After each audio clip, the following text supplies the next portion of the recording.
దేవునికి స్తోత్రం. ప్రియమైన వారలారా, రక్షకుడును ప్రభువైన యేసుక్రీస్తు వారి నామంలో మీకు శుభములు, వందనాలు తెలియజేస్తూ ఉన్నాం. దేవుడు మిమ్మలను, మీ బిడ్డలను, మీ కుటుంబములను దీవించి ఆశీర్వదించునుగాక. ఆమెన్. God bless you. దేవునికి స్తోత్రం. హల్లెలూయా. ప్రియమైన దేవుని బిడ్డలారా, దేవునిని ఆశ్రయించినప్పుడు, దైవ చిత్తములో నడుస్తూ ఉన్నప్పుడు, దేవుని బిడ్డలుగా మనం ముద్రించబడినప్పుడు, దేవుని వాక్యానుసారమైన జీవితాలు మనము కలిగి జీవిస్తూ ఉన్నప్పుడు, దేవుని యొక్క అడుగు జాడలలో మనము నడిచినప్పుడు మనం ఎలా ఉంటామంటే పరిశుద్ధ లేఖనాల్లో ఈ రీతిగా రాయబడింది. చూద్దాము.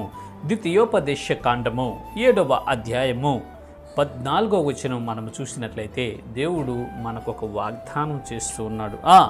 సమస్త జనముల కంటే ఎక్కువగా నీవు ఆశీర్వదింపబడుదువు. దేవునికి స్తోత్రం. హల్లెలూయా. ప్రియమైన దేవుని బిడ్డలారా, సమస్త జనముల కంటే నీవు ఆశీర్వదించబడుదువు అంటున్నాడు. ఎప్పుడు మనము సమస్త జనముల కంటే ఆశీర్వదించబడతాము, ఎప్పుడు మనము సమస్త జనుల కంటే దీవించబడి గొప్పవారిగా మార్చబడతామంటే ప్రభువైన యేసుక్రీస్తు వారి రక్తములో మన పాపములు, మన అతిక్రమములు, మన దోషములు, మన అవిధేయతలను ఒప్పుకొని విడిచిపెట్టి ప్రభు రక్తంలో కడగబడి బాప్తిస్వం పొంది రక్షించబడ్డప్పుడు దేవుని బిడ్డగా ముద్రించబడతామండి.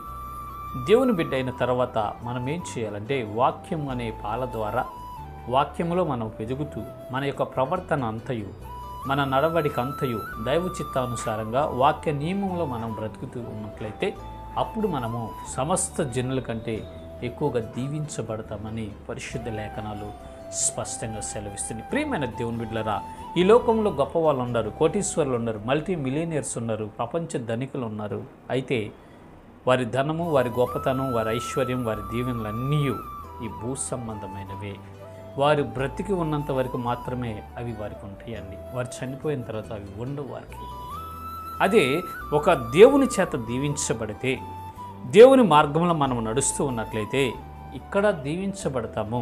చనిపోయిన తర్వాత పరలోకంలో కూడా గొప్ప స్వాస్థ్యంతో మనము దీవించబడతాము. దేవునికి స్తోత్రం. హల్లెలూయా. అదే దేవుడు సెలవిస్తున్నాడు.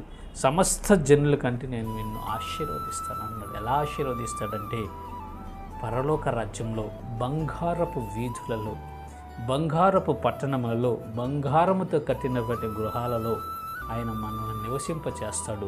మన కంటి నుండి ప్రతి బాష్ప బిందువును తుడిచివేసి సంతోషంతో ఆయన మనల్ని నింపుతారు. ఆ గొప్ప ఆశీర్వాదాన్ని నీకు ఇస్తాను అని వాగ్దానం చేస్తున్నాడు. ప్రియమైన సహోదరి, సహోదరుడా, మరి నీవు రక్షించబడి యేసు ప్రభువారి మార్గంలో నడుచుకుంటూ ఉన్నావా?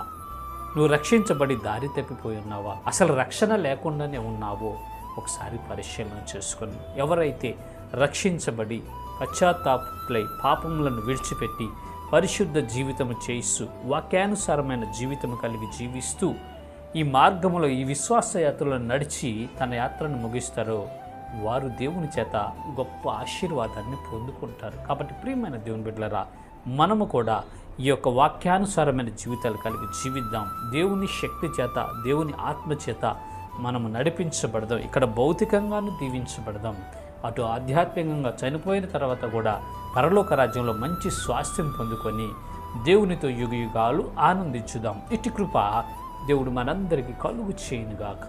ఆమెన్. God bless you. దేవునికి స్తోత్రం. హల్లెలూయా.